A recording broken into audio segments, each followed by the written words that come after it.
Hi, welcome back to our Road to Steam series, a series in which we'll be creating a game from scratch.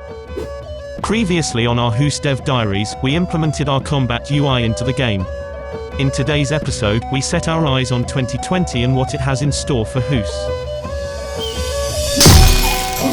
Interested to follow the progress of our game? Make sure to subscribe and hit the notification bell to get all the latest development updates every week.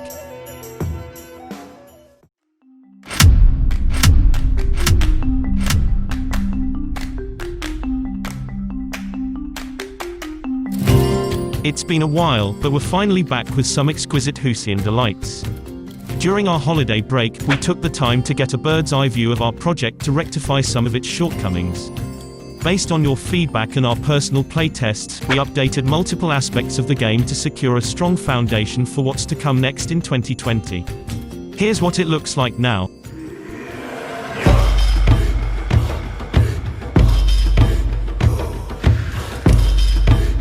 The changes we made to the game can be separated into three categories. Let's start by going over the updates we made to the UI. The core idea behind the new changes to the hilt was to create a more elegant look that is less noisy and more connected to the action. To accomplish this, we first trimmed the fat of its core region and replaced it with a more triangular shape. This triangular shape, however, is missing an important piece: our previous special move bar. This part of the UI is absent at the moment because we intend to add it later when we'll start developing special moves. We plan to change its design to a medallion that will be chained to the hilt. By doing it that way, it will be more readable during combat. The next modification we made is in regards to our glowing effects. Many of you have pointed out in our previous devlog that our glowing chains were a little bit too distracting. We rectified this by toning down the overall bloom of our glowing materials, and by reducing the prominence of the white color in our chains. With that, our effects are now easier on the eyes while still giving the necessary visual feedback. As a final change to our UI, we've added new animations to make it more connected to the action happening on the screen. Our desire is to make the hilt feel like it's part of the gameplay and not something that's merely slapped onto the game. We have two animations to help us bring this to life. One where the chains and gears move in sync with the player's strikes. And one where the horns of the central skull light up depending on which sides the player gets hit. Finally, to put the cherry on top, we've also updated our font so that it fits better with our art style. With our UI changes covered, the next items on the list are the updates to our environment. This one is going to be short and sweet. What we've changed is the height of our middle ground panels. One of you made us realize that in the previous iteration of our environment, the transition between our middle ground and background was too abrupt. So to remedy this problem, we increased the vertical position of our middle ground panels until the transition appeared seamless. That way, the environment looks a lot more natural. The last category that we'll tackle is gameplay changes. These are a lot harder to spot at first glance because they pertain to the inner workings of the game. While we playtested HEUSS during our holiday break, one thing that turned our jibbies in all the wrong ways was the way we designed some aspects of enemy knockback. The first annoyance was that whenever enemies came into contact with an arrow after being pushed, they would get hit. This was fine if the push originated from a player strike, but when it resulted from another place, it could cause confusion as to what exactly happened.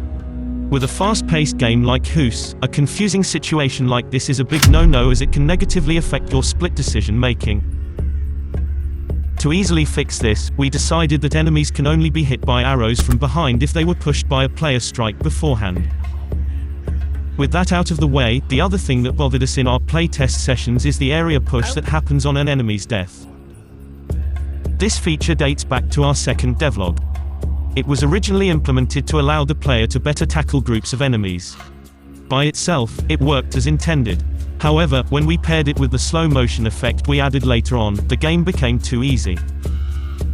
Groups of enemies were now trivial as they were getting pushed around in slow motion, allowing too much time for the player to react. To solve that problem, we decided to completely remove this feature, as its purpose was already fulfilled by the slow motion effect. In addition to these gameplay adjustments, we also took time to clean up our code structure. When you're developing a big project like this, it's one of the most important things you can do. In the long run, it will help you keep everything organized and tidy so that you don't throw yourself out the window every time you start working on your game. Slow and steady wins the race, and that still holds true in video game development. With these final updates covered, it's finally time to introduce you to a roadmap of what we're planning for HEUSS in 2020. This is meant to lay out clear development goals so that you have a better understanding of where we're heading with the project. So without further ado, let's get right into it.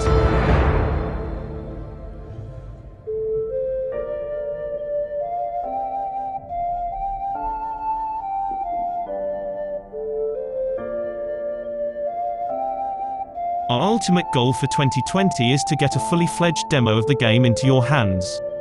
This means that you'll get to play a small and polished slice of the game. This will allow us to gather your impressions on the current state of the project and see if it's headed in the right direction. To get there, however, we still have a long road ahead. We'll need to add tutorials, menus, sound effects, music samples and key visual elements to make it a user-friendly experience. For the next couple of weeks, we plan to kick things off by finally implementing blood, gore, and particle effects. These are exciting times, and we're grateful to have you along for the ride. 2020, here we come.